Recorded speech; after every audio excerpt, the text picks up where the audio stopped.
வணக்கம். நான் உங்கள் சோக்குமார். கமெண்ட் செக்ஷனில் நண்பர் ஒருத்தர் ஒரு விஷயத்தை கேட்டிருந்தார்.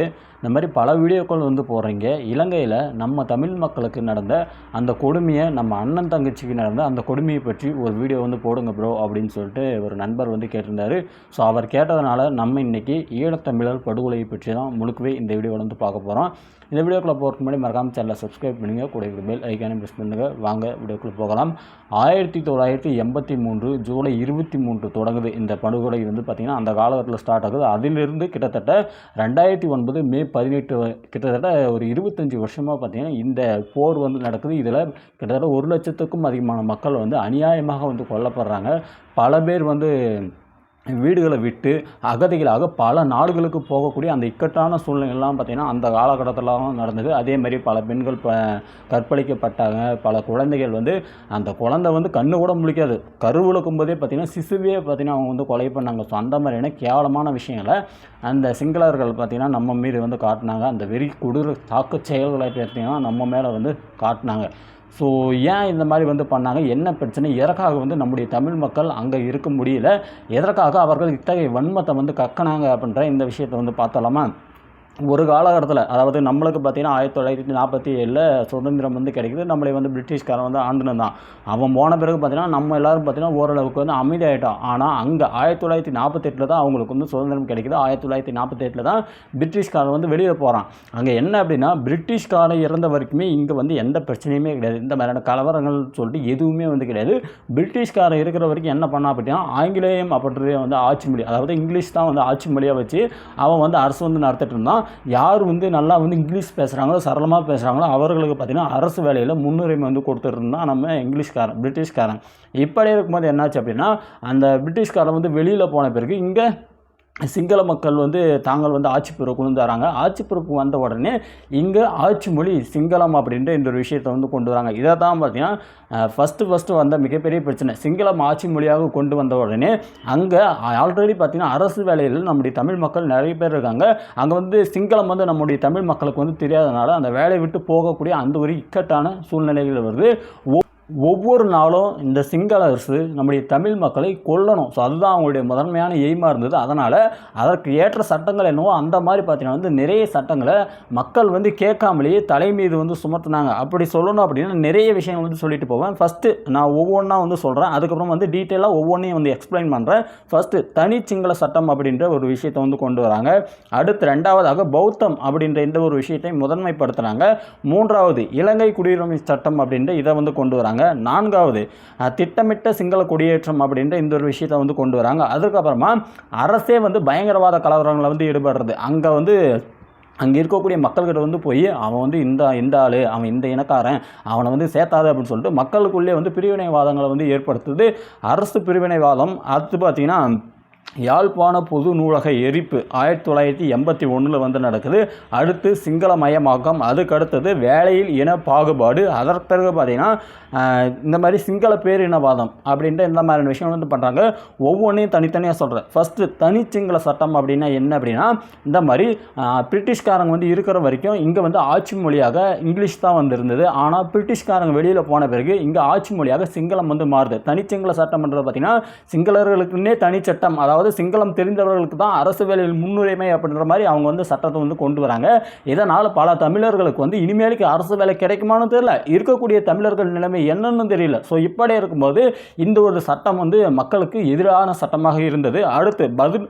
அடுத்து பௌத்தம் முதன்மைப்படுத்துதல், அதாவது பௌத்தம் அப்படின்ற அந்த சிங்களருடைய மதத்தை பார்த்திங்கன்னா அவங்க முதன்மைப்படுத்துகிறாங்க.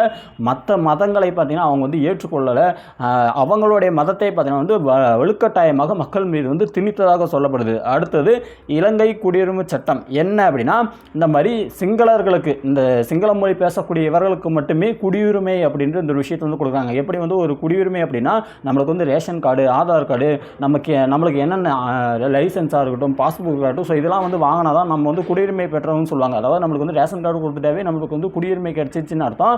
இப்படியே இருக்கும்போது அங்கே பார்த்தீங்கன்னா சிங்களம் தெரிந்தவர்களுக்கே முன்னுரிமை அப்படின்னும் போது அந்த இடத்துல நம்ம தமிழ் மக்களுடைய அந்த குடியுரிமை வந்து படிக்கப்படுது.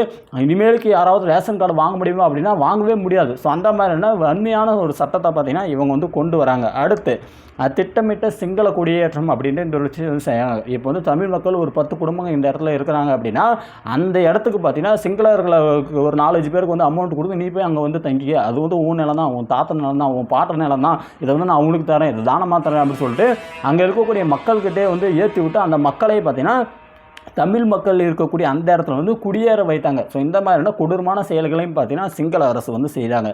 இது தவிர அரசு என்ன பண்ணுறாங்க அப்படின்னா அங்கே இருக்கக்கூடிய மக்கள்கிட்ட வந்து போய் பேசுகிறாங்க. என்னென்னு பேசுகிறாங்க அப்படின்னா தமிழ் மக்கள் அவங்க தான் வந்து நம்ம வளர்ச்சியை வந்து முற்றிலுமாக வந்து தடுக்கிறது. அவங்க தான் பார்த்தீங்கன்னா பெரும்பாலான அரச பதவியில் வந்து இருக்காங்க.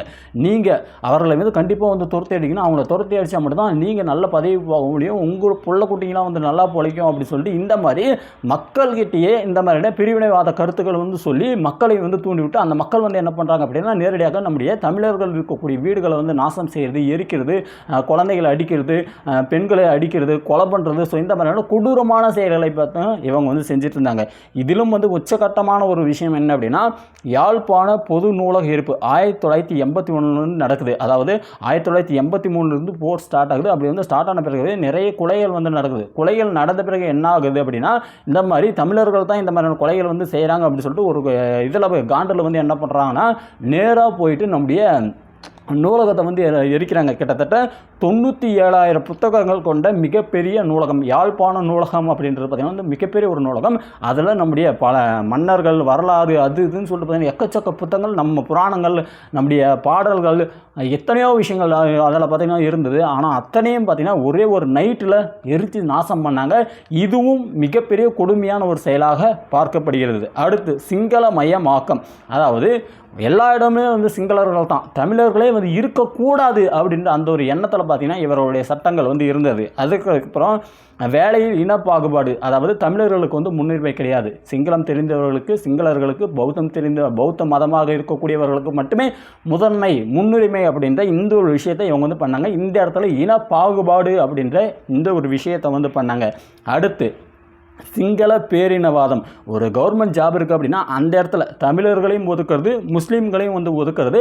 இவங்க 2 பேர்த்தையும் ஒதுக்கிட்டு யார் வந்து சிங்களர்களோ அவர்களுக்கு பார்த்தீங்கன்னா அந்த ஆட்சிக்கும் ஆட்சி, அதாவது இப்போ வந்து ஒரு எம்எல்ஏ கேண்டிடேட் நிற்கிறாரு, இல்லை வந்து ஒரு எம்பி கேண்டிடேட் நிற்கிறாரு அப்படின்னா அந்த கேண்டிடேட் அந்த பொசிஷனில் நிற்கிறதுக்கு கூட அங்கே வந்து மக்களுடைய ஆதரவு தேவையில்லை, அங்கே அந்த சிங்களம் தெரிந்தவர்களுடைய அந்த ஆதிக்கமே இருக்கணும்னு சொல்லிட்டு அந்த மாதிரியான ஆட்களுக்கு மட்டுமே முன்னுரிமை அப்படின்ற இந்த விஷயம் வந்து கொடுத்தாங்க.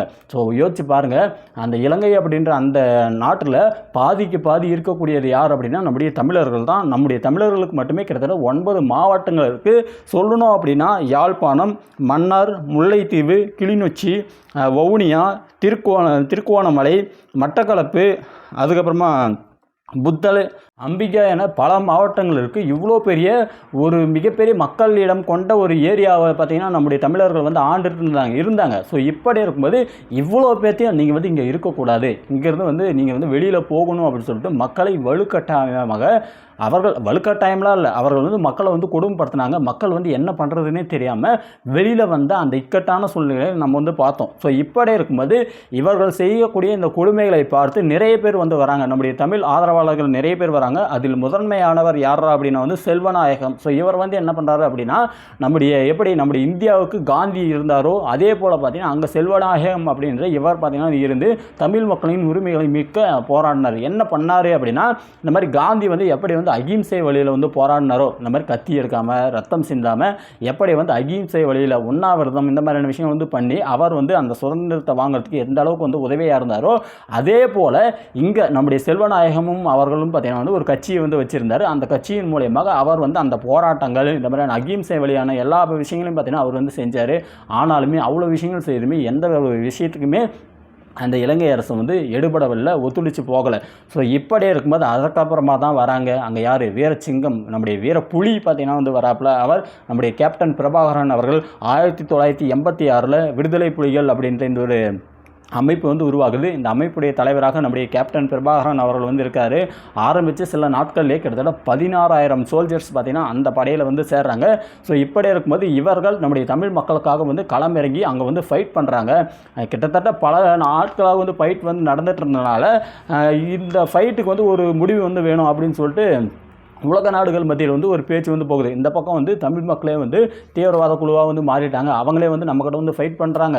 இவங்களும் பார்த்தீங்கன்னா இலங்கை அரசு வந்து சும்மா இருக்கிற மாதிரி இல்லை, அவங்க தீவிரவாத குழு, நாங்கள் வந்து அரசு குழு அப்படின்னு சொல்லிட்டு 2 பேரும் வந்து போட்டி போட்டுக்கிறாங்க. இப்படி இருந்தால் வந்து நிம்மதியான ஒரு வாழ்க்கை வந்து அங்கே இருக்கக்கூடிய மக்களுக்கு வந்து இருக்காதுன்னு சொல்லிட்டு உலக நாடுகள் எல்லாமே வந்து பேசிட்டு இருந்ததுனால பல முறை பார்த்தீங்கன்னா அங்கே வந்து அமைதி ஒப்பந்தம் அப்படின்ற இந்த விஷயத்தை வந்து பேசியிருக்காங்க. 1987 to 1990 இந்த 3 வருஷமும் பார்த்தீங்கன்னா சமாதான பேச்சு வந்து பேசியிருக்காங்க. ஆனால் அந்த 3 வருஷமே பார்த்தீங்கன்னா வந்து 2 குழுக்களுக்கும் இடையே, அதாவது அந்த இலங்கை அரசுக்கும் அப்படி அதே மாதிரி நம்முடைய விடுதலை புலிகளுக்கும் இடையில் பார்த்தீங்கன்னா வந்து அந்த சமாதான பேச்சு வந்து ஒத்து போகலை. இலங்கை அரசு என்ன சொல்கிறாங்க அப்படின்னா, நாங்கள் வைக்கிறது தான் சட்டம், நாங்கள் சொல்கிறது தான் கேட்கணும் அப்படின்ற மாதிரி இந்த மாதிரியே அவங்க வந்து இருந்ததுனால அதை வந்து நம்முடைய அரசுன்னு தான் சொல்லி நம்முடைய விடுதலை புலிகள் அரசு வந்து ஏற்றுக்கொள்ள மறுத்தது. அடுத்து கடந்த 2001 போர் நிறுத்த ஒப்பந்தம் அப்படின்ற இந்த ஒரு விஷயத்தை வந்து போடுறாங்க. 2001, 2002, 2003, 2004 கிட்டத்தட்ட வந்து ஒரு 3 வருஷம் பார்த்தீங்கன்னா போர் வந்து நடக்க கிடையாது. அந்த நேரத்தில் மக்கள் எல்லாருமே அமைதியாக இருந்தாங்க. ஆனால் 2005 மீண்டும் போர் வந்து உதயமாகுது. காரணம் என்ன அப்படின்னா, மீண்டும் நம்முடைய தமிழ் மக்கள் மீது, நம்முடைய தமிழ் மக்கள் இருக்கக்கூடிய அந்த வீடுகளின் மீது வன்முறைகளை வந்து செய்ததனால கோபத்தில் மீண்டும் நம்முடைய விடுதலை புலிகள் வந்து போர் பண்ண ஆரம்பிக்கிறாங்க. 2006 தொடங்கி கடந்த 2009 மே 18 வரைக்கும் இந்த போர் வந்து நீடிச்சது. இந்த 3 வருஷ காலகட்டத்தில் தான் நிறைய மரணங்கள் நம்முடைய இலங்கையில் வந்து நடந்தது. எக்கச்சக்க மக்கள் வந்து இங்கே நம்முடைய தமிழ்நாட்டுக்கு வந்து அகதிகளாக வந்தாங்க. எந்த நாட்டுக்கும் வந்து அவங்களால வந்து போக முடியாது. அந்த கடலில் இருக்கக்கூடிய அந்த குட்டி தீவு, அந்த குட்டி தீவுலேருந்து நம்ம வந்து எங்கேயாவது போகணும் அப்படின்னா அது நம்முடைய தாய்நாடான தமிழ்நாடு தான். நம்ம தமிழ்நாடுக்கு போனால் தான் வந்து நல்லா இருக்க முடியும்னு சொல்லிட்டு அங்கேருந்து பல மக்கள் வந்து நம்முடைய தமிழ்நாட்டுக்கு அகதிகளாக வந்தாங்க.